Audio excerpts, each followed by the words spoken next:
Hindi nga pala magandang araw ngayon sa New Zealand, medyo maulap-ulap at foggy. Pag ganitong panahon ang hirap talaga lumabas, sobrang lamig kasi, gusto mo lang magstay sa bahay. Pero unfortunately ngayong araw na ito ay lalabas tayo at pupunta tayo mag-grocery shopping. Pero bago nga ang lahat, magbe-breakfast muna tayo. Naabutan ko nga pala si Mister nagluluto. Nauna nga palang nagising si Mister. Buti nang talaga wala pang work si Mister at meron akong kagapay dito sa mga hanap buhay. Ay hindi pala hanap buhay, sa mga gawaing bahay. So medyo mahirap din kapag mag-isa ka lang. Pagkatapos nga palang mag-breakfast, nag-ready na kami. Nag-ready na ang buong family. Arangkada na naman at bibiyahe tayo papunta sa Thames, New Zealand. Ito nga pala ay 30 minutes drive lang naman kung saan kami nakatira. Ganito talaga dito sa New Zealand, kapag nakatira ka sa maliit na town, kakailangan mo pang pumunta sa kabilang town kung saan merong malaking supermarket.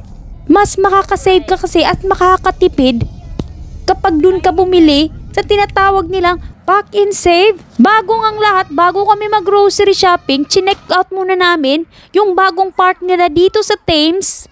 Bagong-bago talaga at ang sabi, mastos lang naman ng $250,000 ang paggawa ng park na ito o tumataginting na 9 million pesos. So ayan talaga dito sa New Zealand, ginagastusan talaga nila ang mga recreational park para sa mga bata.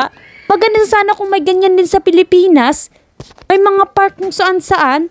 Kaka-enjoy yung mga bata sa paglalaro. So nakarating na nga kami dito sa supermarket. Hindi nga pala to supermarket. Ito nga pala yung one-stop shop dito sa The Warehouse. Nag-stop over muna kami dito bago kami pumunta sa supermarket. Meron kasi sila dito mga grocery din which is mura lang kesa sa kabilang supermarket. So ganyan kami ni Mister, naghahanap kami ng mga prices at presyo na mas mura pa at doon kami bumibili. Save din pag may time. Alam niyo noon, kapag meron ka ng family, meron ka ng pamilya, kakailanganin mag-compare ng prices at kung saan ka makakasave. So, andito na nga kami sa supermarket pagkatapos namin sa The Warehouse. Namili kami ng mga bagay-bagay na kakailangan namin sa buhay. Walang-wala talaga kami. Walang laman yung fridge namin.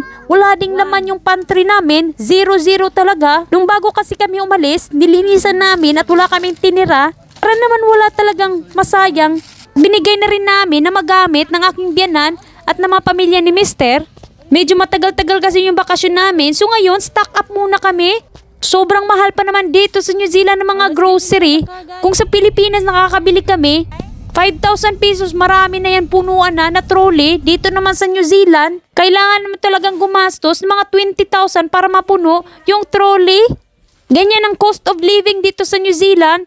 Medyo mataas-taas talaga at very expensive. Lalo na kapag nagre-renta ka pa dito. So nafe-feel ko na tuloy kapag nakatira ka dito sa New Zealand, hindi ka makakapag-save. Kasi lahat na lang ng sinasahod mo, ginagastos mo para sa family, para makapag-survive kayo dito sa NZ. Pagkasapit nga ng hapon, nagluto nga pala si Mister, tinulungan ko ng magtadtad ng sibuyas. Magluluto nga pala si Mister ng samosa with beef mince. Alam nyo, na-miss ko talaga ang curry ni Mister, kaya naman nag-request talaga ako. Pwede naman makapagluto sa Pilipinas ng napakasarap na curry. Naglagay nga pala si Mister ng curry powder. Ginisa na rin niya yung sibuyas. Nag-add din si Mister ng mustard seeds at saka bawang. Gigisa lang natin ito for few minutes at pagkatapos ng ilang minuto, ilalagay na natin yung ating giniling na baka. Overload nga pala ito.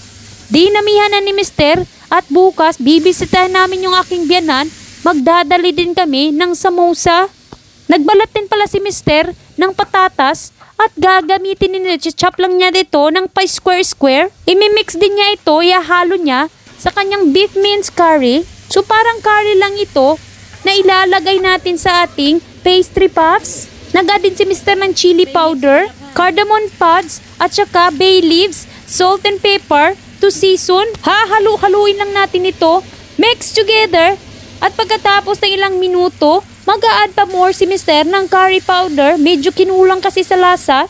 Ako nga palang taga-tikim, pag hindi ako nagluluto, ako talagang unang-unang nagti-free taste. Mag-a-add din tayo ng kunting tubig at hahayaan lang natin itong mag-simmer at maluto yung patatas. At while naghihintay tayo maluto yung ating beef mince curry para sa ating samosa, magre-ready na rin ako ng side dish natin. Para naman makakain yung mga bata, meron nga pala ako ditong snapper fish, binigay sa akin ng aking brother-in-law.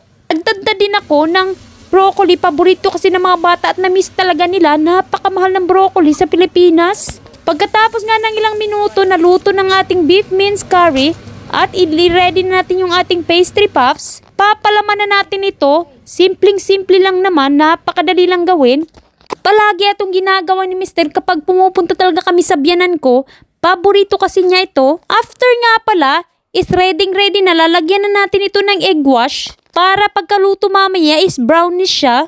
Ilalagay rin natin ito sa oven para maluto for 20 minutes. At while nagluluto yung ating samosa, magpiprito na rin ako ng isda. Ito nga pala yung kakainin ng mga bata. Ito talagang maganda sa New Zealand.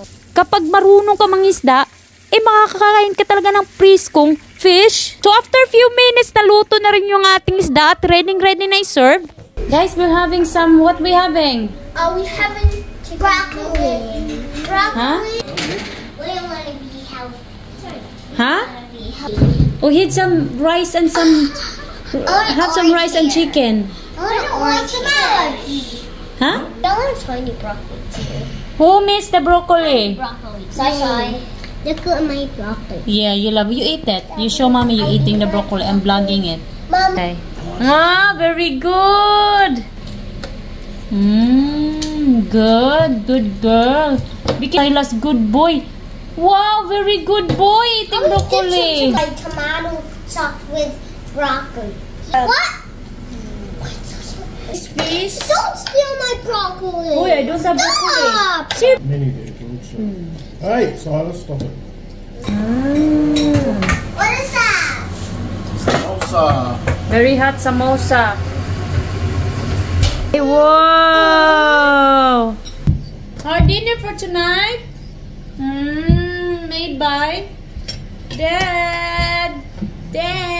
Yummy, Dad? Seems like a bit spicy. Delicious. It's falling apart. It's all right. Hot.